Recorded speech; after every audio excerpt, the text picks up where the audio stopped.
I guess we got to do something here, man. Do we? Yeah, we do. All right. You know what we're gonna do? We're gonna lampoon the Pete Carroll busters, and part of this is the stuff you can always do, and it's people giving Pete a hard time for. And there are a couple of decisions you can look at. There's the 4th and 1 going for it decision, the mismanagement of the clock late in the first half. There were a few other issues like that where you could kind of question some of the play calls from Pete, and a lot of people were doing that. And I think you and I kind of arrived at the same place where I'm surprised more people haven't. Is those are all valid points, and I think too when you look back, kind of, you realize you don't have as big a margin for error in the postseason. So that those are the things that contribute to your falling behind, perhaps. Whether or not it changes the game, if you can adjust them during, is a different story.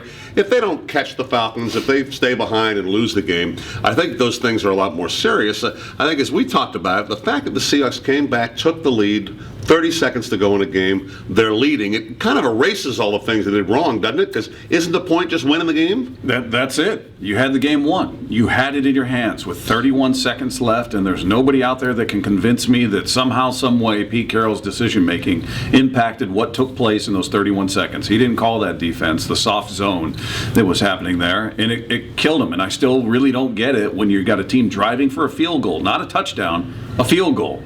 So when they need just a little, they didn't start at the 20, they started at the 28. Mm-hmm. I didn't understand that. You overcame every decision that was determined to be poor by a lot of people. 4th and 1, I didn't love it. I would have gone for the points. I said that on the chat.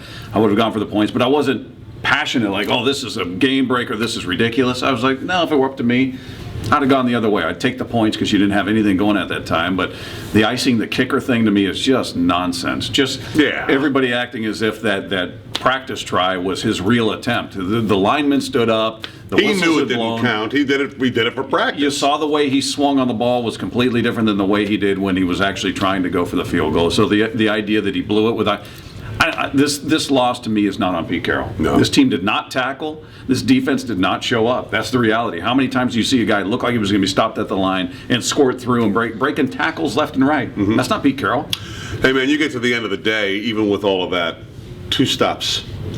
31 seconds to go, to make one of the 2 stops, and you win the game. And you win the game, you compete the greatest comeback in the history of the National Football League postseason, which it's to Russell Wilson, he did. That's exactly what he did. I mean, he can't do anything more than what he did, which is lead them to a touchdown, which he did with 31 seconds left. He led them to the greatest comeback. And that's, to me, more than anything else, that's what you kind of lean on and look forward to, is the fact that, boy, you have not just a franchise quarterback, you may have one of the franchise quarterbacks. He was fantastic. I mean, what else do you say? He got off to a rough start. First quarter was not good for him, but everything after that, he was great.